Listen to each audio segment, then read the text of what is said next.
One of the questions I get asked the most is, so what is your favorite movie that you watched? Out of 374 movies, it's hard to nail down just one, but I will try and do just that in a future episode.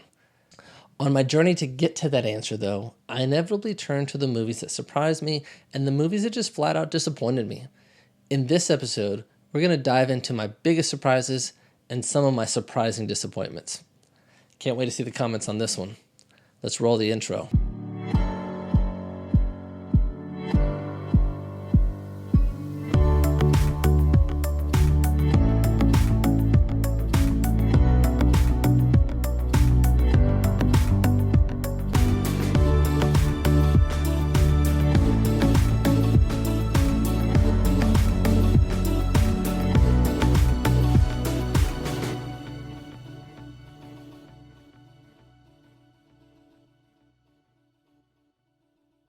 One of the beautiful things about art is that it can create an emotional connection with people instantly.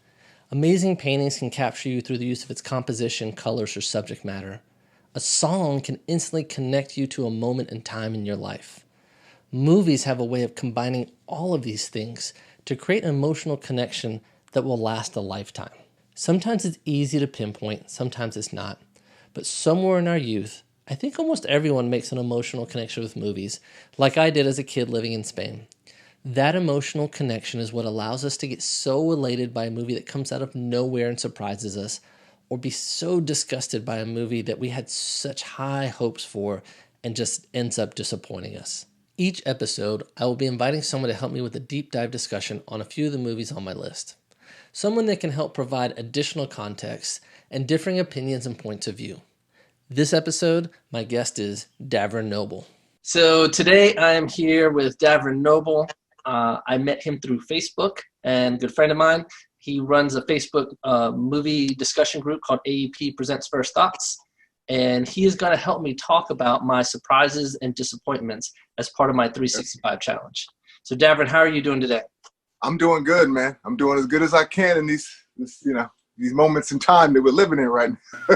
Yeah, it's definitely been interesting, and maybe the timing is actually working out pretty well because we don't have a lot of new movies that are kind of flooding the market right now to wash away what I did last year. So it seems like it's perfect timing to kind of look back at 2019. Yeah. And there's a lot of stuff that, now that I have the time, I can catch up on series, things that I just, normal day to day. I'm like, yeah. I mean, for me, it hasn't been terrible because I'm like, listen, I have tons of movies that I need to watch and I do want to watch. And so I always got something to do. Yeah. So today what I'm doing is talking about the movies from my 365 challenge that surprised me, that, I either didn't have any expectations for, or movies that just kind of came out of nowhere. And then my disappointments, movies that I was expecting a little bit more from, or they just kind of fell flat for me. I just didn't connect in some way.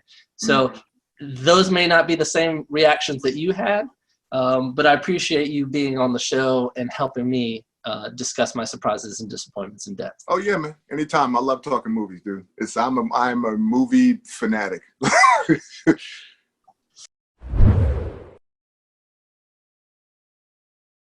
All of us have experienced that sinking feeling in the pit of our stomach called disappointment at some time or another. Disappointments have to do with loss or failed expectations. It gets even worse if it's caused by someone really close to us or by something that we hold a lot of affinity and affection for. Considering how much work goes into making a movie and all the stars that have to align just perfectly to even get a movie made, it hurts my soul when a movie disappoints. The only silver lining is that that movie hopefully connected with someone else in a way that slightly redeems all of the efforts of the cast and crew, because the movies on this list definitely did not connect with me.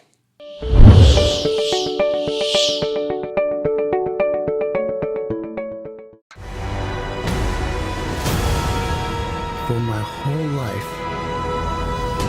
I didn't know if I even really existed. But I do. And people are starting to notice.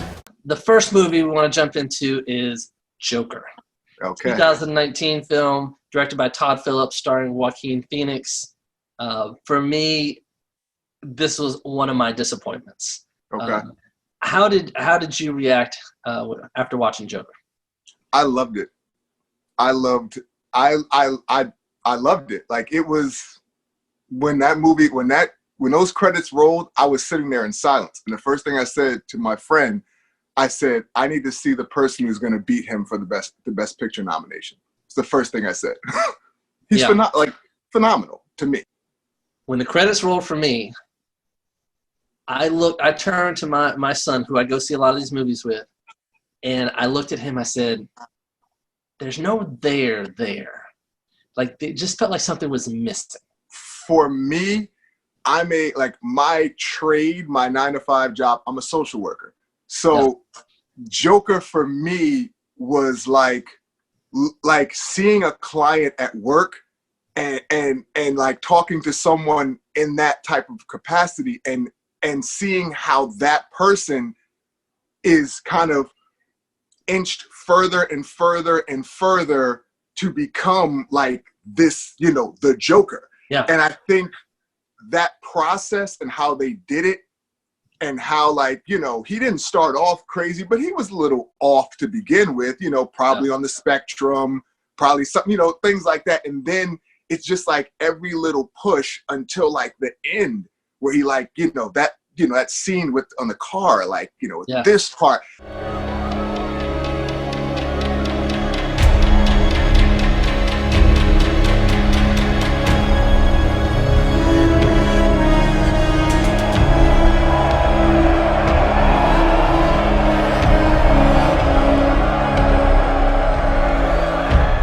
Like, that gave me chills, because I'm like, wow, like, this guy, this is how he becomes who he becomes. And I just thought it was brilliant the way they took that from there. Okay, so let me put this out there for anybody watching this right now.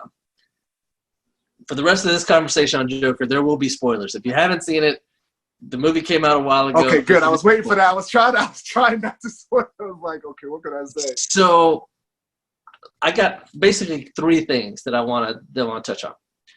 The first is exactly what you were saying about this being an Elseworld story, right? That to me means that you have carte blanche to kind of do whatever you want, right? You can push and stretch the Batman mythology in ways that, the Ben Affleck Batman or the new Matt Reeves Batman is not going to be able to, right? So when they had the whole thing with Thomas Wayne potentially being his father and him being born out of wedlock and all that stuff, and Bruce Wayne potentially being his half brother, I was like, I'm in for that. Okay. But then they backpedaled on that and they kind of teased him. It's like, no, it's not really that. I'm like, why didn't you have the courage and conviction to stick with that?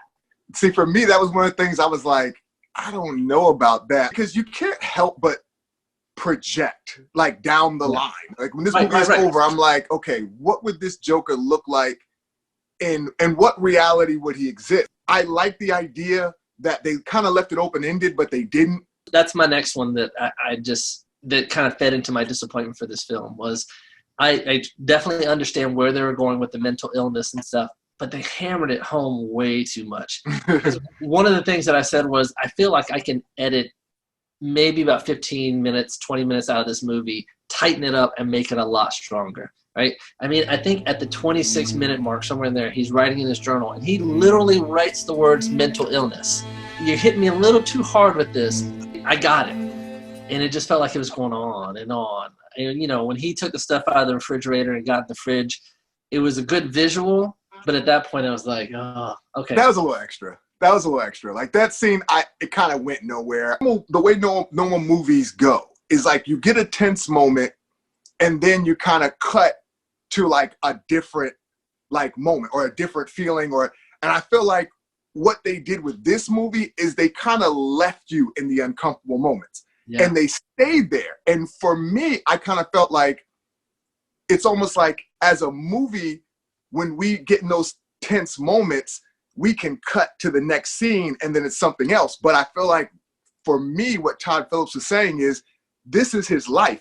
There's no cutting to the next scene. When you're sitting here watching him getting beat up like no one's coming to help him. You're sitting in this scene with this uncomfortableness, realizing that this is this guy's life. Like there is no cutting away from it. Like you're going to feel everything that he feels. So my third kind of, I guess, pillar of disappointment with this movie was the ending.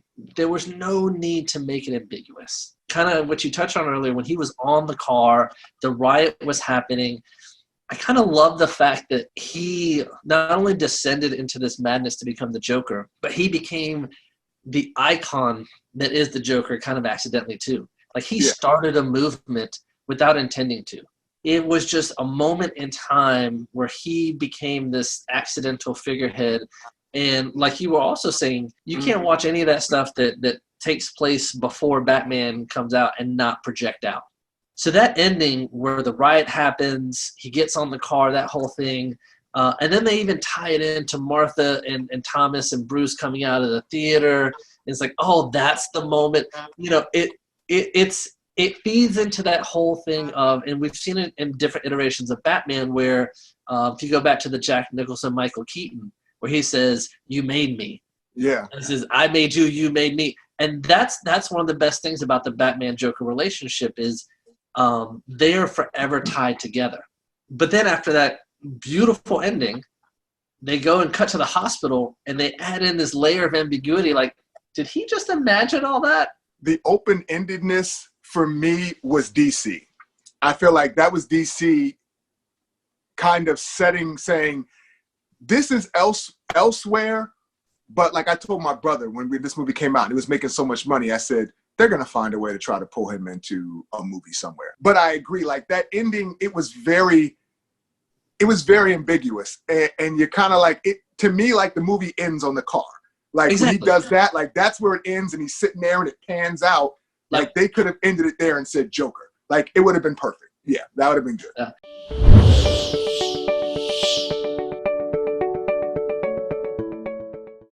David Lynch is the kind of auteur that is most definitely not for everyone. I was a fan of Twin Peaks upon its initial debut and appreciated his bold and daring vision enough to always want to know about his what's next. But for some reason, I never watched Mulholland Drive. So now I can say I've seen Mulholland Drive. But honestly, most of the movie felt pointless due to the third act. Stories that do this whole what you see is not really what it is can be good. But I always question everything when it turns out you have an unreliable narrator or main character. If it turns out the main character has schizophrenia or something like that, then I always question any scene that character participates in, unless the movie does the work to explain its intentions for those scenes. Did the events happen or did they not? Are the scenes ambiguous to help drive home the main character's mental state? I don't care which way you go, but please decide. This movie felt narratively all over the place to me. Scenes just felt random and unnecessary, and the conclusion was just, ugh. If you want to see this done right, just go watch Fight Club. If this is one of your favorite movies, please tell me why. I would really love to know.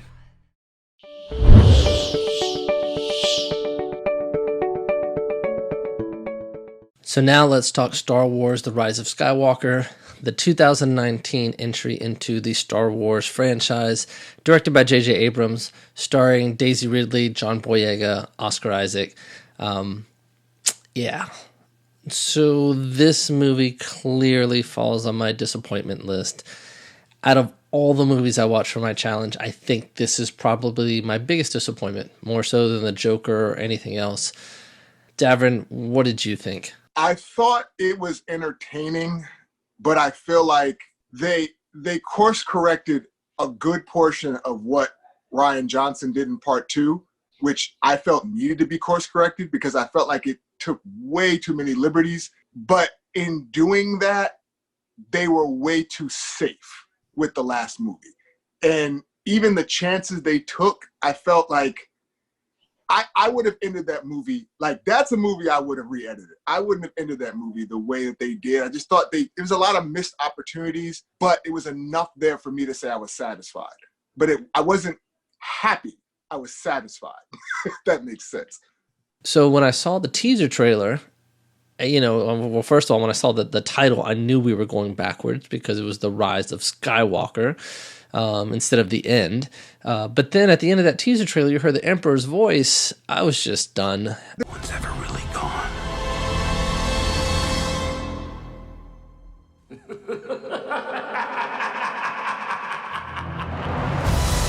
The trilogy as a whole, it was just okay. Like, I didn't like part 2. Part 3, like the whole thing with your parents are nobody, I'm like, that's going to get course corrected because that makes no sense. Like, you can recreate the franchise and do new things without completely just blowing it up. It's just too many visions. And I feel like that's what it felt jumbled to me. And the ending was okay. Like, it needed to end that way. But like you said, the Emperor, I'm like, why is he here? Like, why? The Last Jedi had done this movie a huge favor in the fact that it was set up to be whatever it wanted to be. And the anticipation of what they were going to do with that clean slate was actually pretty exciting. So for me, to see them go back was just a huge, huge disappointment.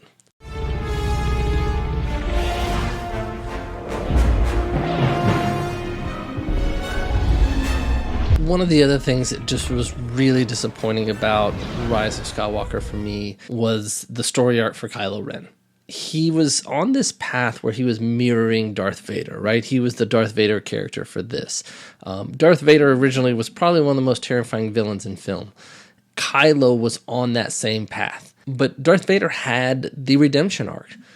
So in this case, I was really excited that he was set up to be like the ultimate bad and not get that redemption.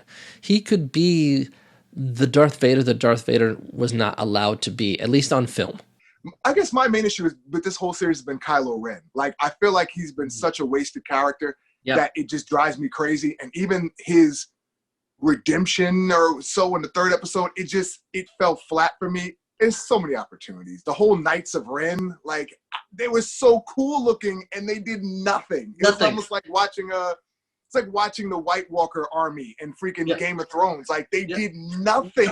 It's just like, why are they there?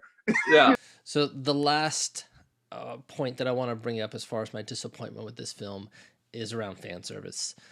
It was just shoehorned in, and it was fan service for fan service's sake. So in this case, they brought in Lando, who was probably the last of the big characters from the previous trilogy that had not made a significant appearance, and forced him into this narrative and into the lives of these characters. But these characters don't know him, right? He has no significance to these characters. They just met him in this film. So, Finn would not be excited, like, yeah, it's Lando and all that stuff.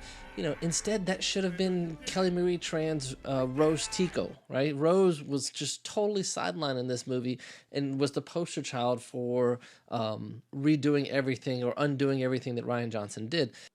I liked the Lando thing because I just thought they threw him in there as like, oh, Leia sent me to help you out. And it's like, oh, it's like Lando, he's a hero of the rebellion. But you're right. It was fan service for us. We were like, oh, it's Lando. Like, that's dope. Yeah, there was a lot of fan service stuff in there, and there was a lot of head-scratching moments in there that I think I'm sliding towards the disappointment part now. Like, the fight between Rey and the last fight between Rey and what's her name just didn't. It was good, but it just didn't have any weight to it. Like, and don't get me wrong, I totally understand we're talking about a science fiction movie with space wizards and all that stuff, right? But the story still has to be grounded in the reality of the universe you create. That universe. Or the universe, that's right. When Rey and Kylo kissed, I saw it coming. I turned to my son. I said, they better not kiss. They better not kiss. Because you didn't need that. It added nothing to the story. They didn't need a romantic relationship at all. They almost had like a brother-sister relationship that was a lot stronger than a romantic relationship could have been. That just kind of was the nail in the coffin for me with this movie. It just showed that they didn't understand what they were doing and where they were going with it at all. Yeah, that was one of the things that I really wasn't a fan of at all. Like, it didn't make sense to me. Like, the whole...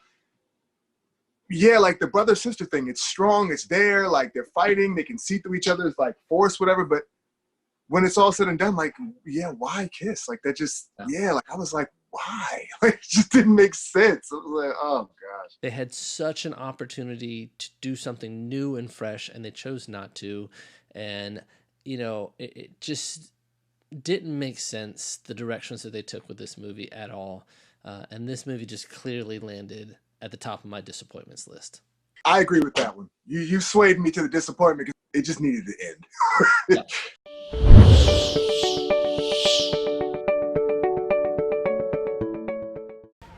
Oh, Blinded by the Light. How I wish you were on my other list. When I saw the trailer for this movie, I was very excited, as it seemed to hit all the right notes for me. I'm a sucker for a good coming-of-age story, especially one that has a great music hook and tackles a character's cultural duality conflict. My first problem was how the movie tackled our main character Javed's obsession with music. Going into the movie, I knew they were going to use very stylized choices to portray his discovery and infatuation with the music of Bruce Springsteen, and I was on board with that, but they took it way too far.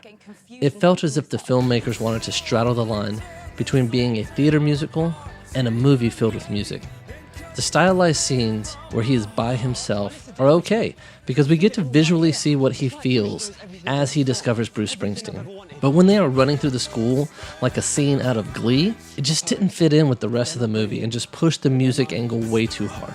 Javed's cultural duality was also a big part of the movie. His internal struggle with wanting to just be British and his parents' desire for him not to lose his Pakistani roots was such a necessary story to be told.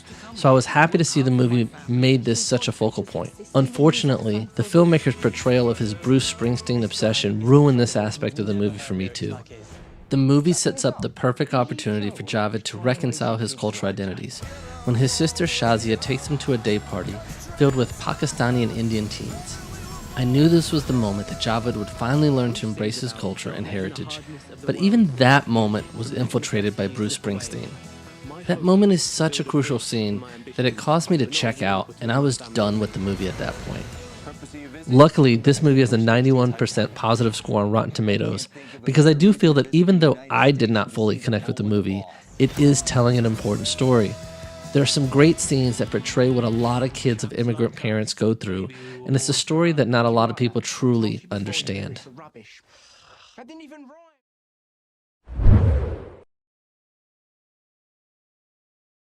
Why is surprise important?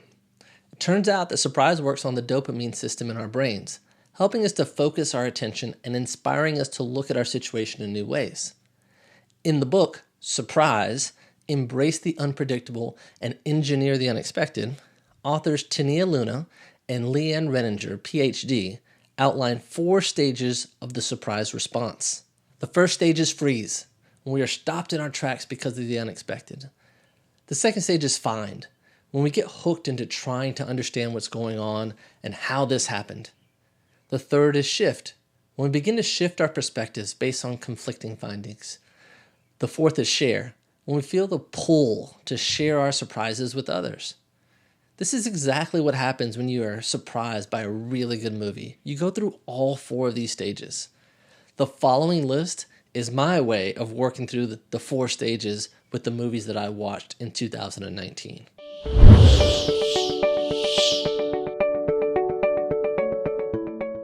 The 2018 film Hotel Mumbai was one of my biggest surprises, because I never expected to react to a movie with a known outcome in the way that I did with this movie.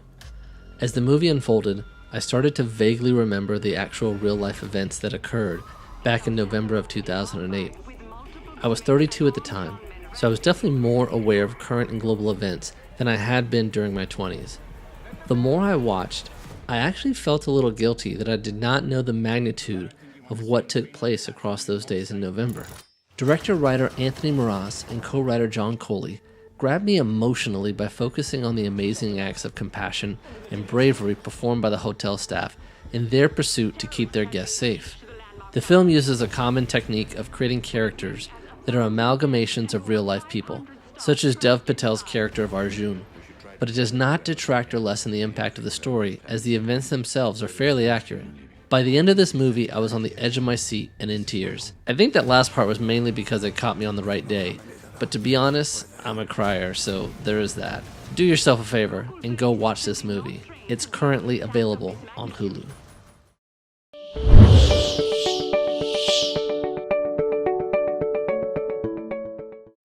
not gonna believe me, and I need you to remember what I'm saying.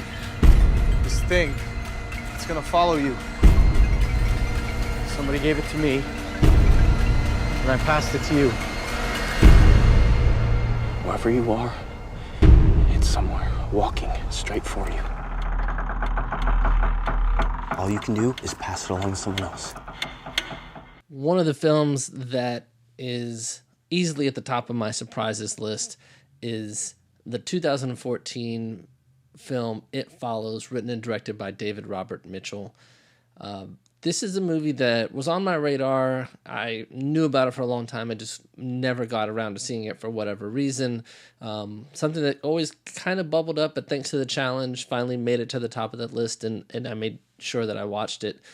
The thing about this movie that just got me and just kind of surprised me is it's so good with such a simple premise. It's kind of spine-tingly, terrifying in a way. It just really, really kind of gets you. It's creepy. It's oh, man. And again, it's such a simple premise.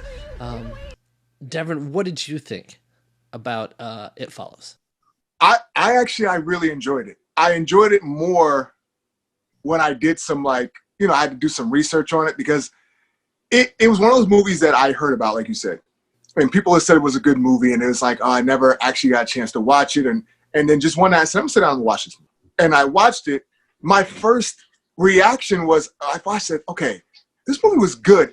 And I had someone said, all right, this movie feels to me like it's trying to be an 80s horror flick, or like it's trying to be a campy flick, like with the music, and I wasn't sure whether that was intentional or whether it was the movie, because to me that changed how I saw it.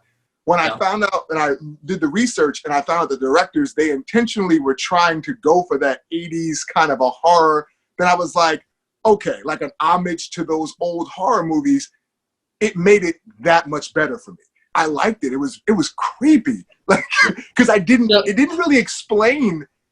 It didn't really explain anything. It was, it was, and then people were just getting aired out, and I'm just like, I have no idea what's going on. I'm okay with that. This is one of those movies that explains the bare minimum, which can be a phenomenal device if used correctly. So to go back and set a little bit of context, and if you have not seen this movie, we will be spoiling it. This movie uses a classic 80s trope, which I didn't realize at the time. But that trope is, if you have sex in the movie, you will die. And this is a key driver for this story and for this supernatural force.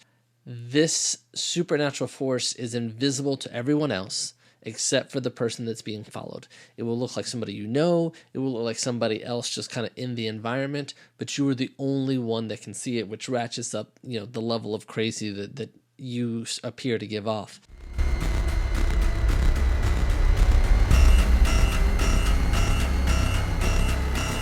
Hello? Hello?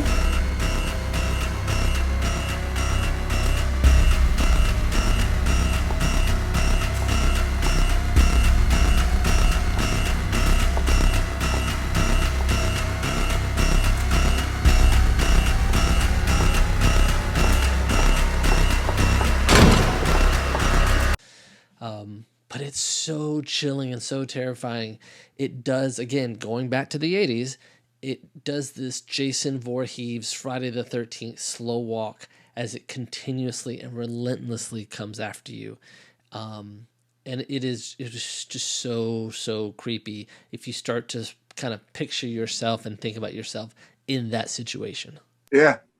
Like and the scene, like the parts where they would just kind of throw someone in the background, and you don't know, is that the person? Is it not? Because it's just a random person walking, and you have no idea. And then all of a sudden, you turn around, it's like this, like the monster, just like the big, tall, like freaking giant dude that just showed up.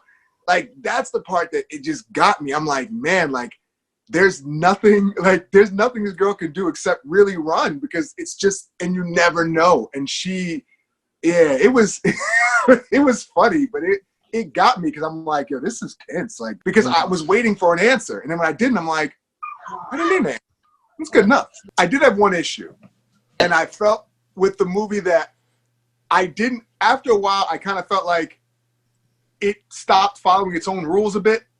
And that kind of confused me because I'm like, wait, so if you sleep with someone, it transfers. So then that person shouldn't still be being followed. But those people it seemed like after a while, like the people they transferred to, they were still on the run. And then at one point I was like, okay, so now I'm a little confused. Yes, I think there was this whole thing where if the person that was being followed was killed and died, the supernatural force would just immediately go back to the previous person, and I guess keep doing that until the end. I don't know. Yeah. But that's how those movies are. Like you kind of watch them and you're like, eh. For me, the thing that kind of really pushed this into my surprises list was just how much they did with so little.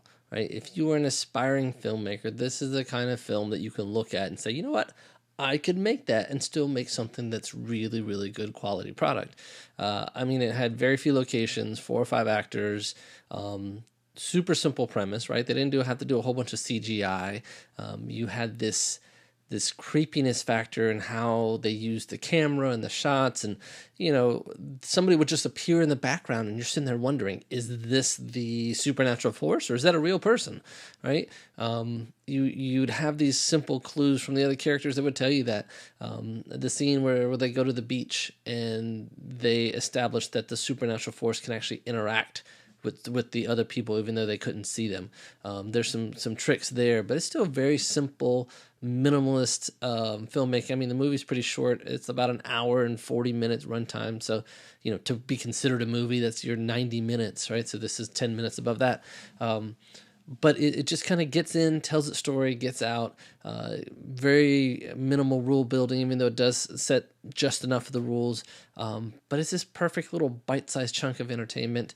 Very well made, very well done, and easily one of the films that I could recommend when people were asking me throughout the challenge. This is one of my ones I thought was surprisingly well done. I thought was really, really good.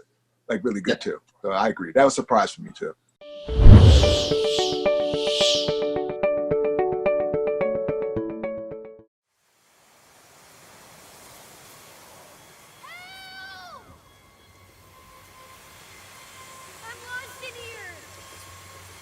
Did you hear that? Someone out there? In the aptly named In the Tall Grass, sister and brother Becky and Cal venture into a field of tall grass in search of what they believe to be a lost little boy, only to discover there may be no way out. In much the same way as the movie It Follows, this movie has an excitingly simple premise that is executed masterfully by director Vincenzo Natali, who wrote the screenplay based on a Stephen King novella. In the Tall Grass is the type of movie that requires at least one rewatch after you start to figure out exactly what's happening. The film plays with space and time in a way that makes you question what you think you saw. One fun way to rewatch the movie, which I highly recommend, is with a director's commentary. Just go and queue up Season 1, Episode 15 of Dave Chen's culturally relevant podcast, and then the movie on Netflix, and enjoy an amazing behind-the-scenes look at the film with Dave and director Vincenzo Natali. Based on Letterboxd reviews and Rotten Tomato scores, the movie did not connect with a lot of people the way it connected with me, and that's understandable. The end of the movie did let me down a little bit after such a strong start, but I still feel the total package is very satisfying. I really want to say more, but the more you know going into this movie, the more it may detract from your potential enjoyment. At only 90 minutes in length, it's really easy to check out and determine if this movie falls on your surprise list, like me, or it's just another disappointment.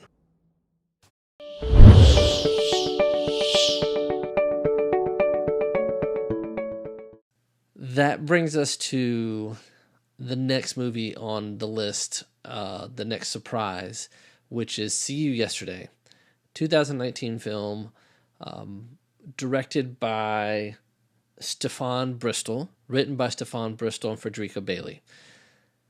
This is a movie that started out as a short film, and then it was picked up by Spike Lee and championed, and they actually turned it into a full-length feature film. This is a movie that leverages the science fiction genre to talk about, current event. In this case, police shootings, Black Lives Matter, and the best science fiction does that. And this movie not only does that, but also is a good science fiction film. Very entertaining, great performances by the characters. So, Davren, give me your thoughts on See You Yesterday. I liked it, but I was disappointed in certain elements of it. I like the idea, like you said. It's a movie, and it's singled around two young Black kids. They're scientists. They create time travel. I dug that. There was this world where they are, and it's really a movement now I've seen where you are empowering what you would consider nerd culture. Like back in the day, wasn't considered like really cool to be smart or to be like, scientists. But I like, the more movement with the Donald Glovers, and like they are upping the, just the awareness that, it's okay to, be your brain, be, have science, be smart. So I like that idea. I like the idea of the Black Lives Matter, the political part they put in there. I like that.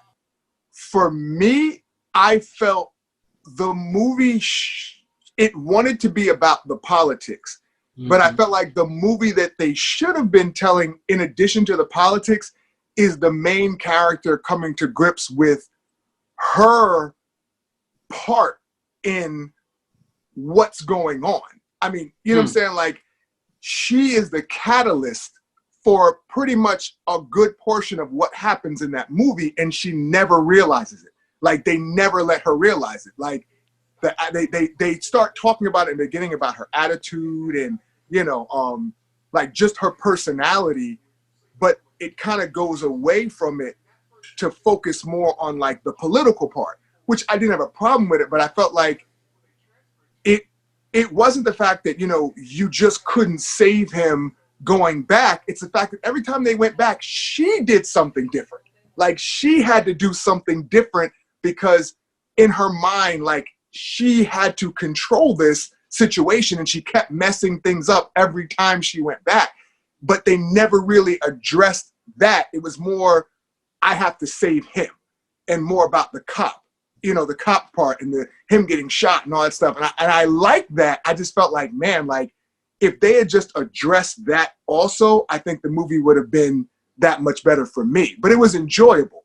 I mean, I can sort of see that, but I think that while she may not have learned from her being the catalyst, the way that the film set up each jump, I do feel like she was learning from the consequences of decision making, right? So I think it did touch upon it a little bit, but yeah, I mean, every time they made a jump, they would do something. Obviously, it would have an effect and change somebody else's outcome, right? So decisions have consequences. I do feel like she was on that journey. But I think the most important thing that this film did is that it humanized the event, right? It uses the time travel trope to show the desperation that this girl has after the death of her brother. She's like, wait a minute, I have this ability. I can do something about it. Kind of getting back to when you were talking about her being controlling.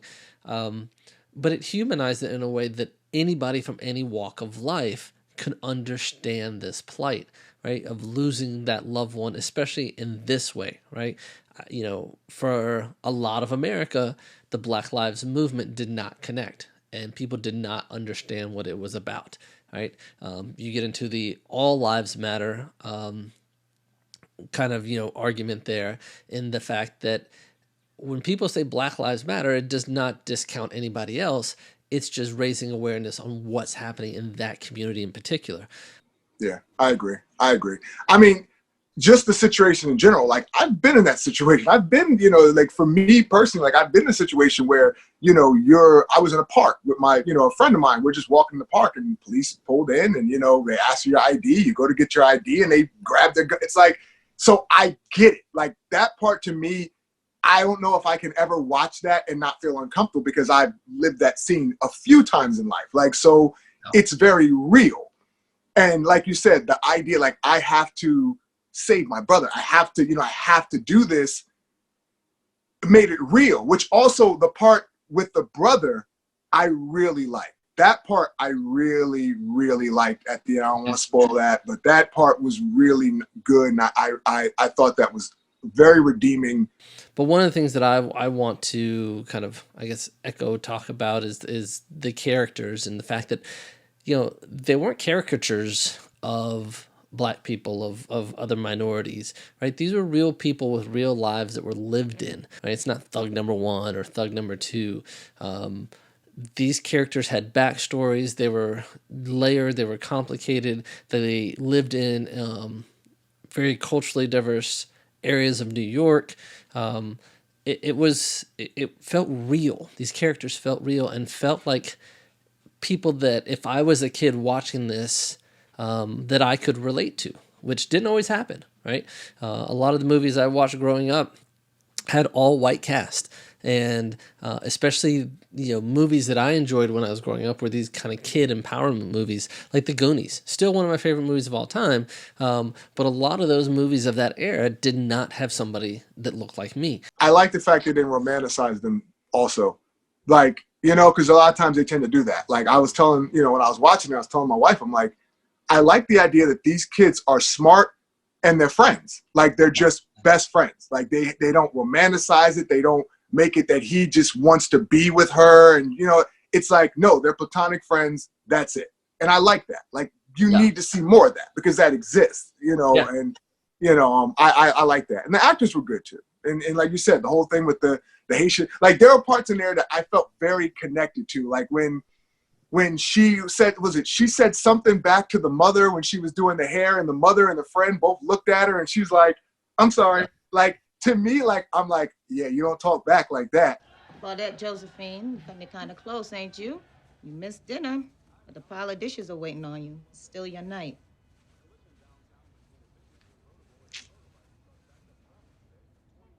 Oh, no, not you, Mom. No, not you. I gotta put my stuff down. Yeah, Because exactly. in my house, it's like my mom, my mom's friend, the aunt, like you'll get the look from everybody, and everybody look at you like you're talking back to your mother, and it's like, okay, let me go back inside. So I appreciate those authentic moments for me, like that kind of spoke to me like growing up. I'm like, yeah, I can agree with that. Like you don't talk back, you'll get a butt whipping no matter who's in the house, like And see, it's those layers of texture that definitely elevated this film from being just an okay movie for me to one of those surprises and one of those movies that was better than I thought it was going to be. So that's See You Yesterday, 2019 film directed by Stephen Bristol. It's on Netflix. Highly recommended. Go check it out.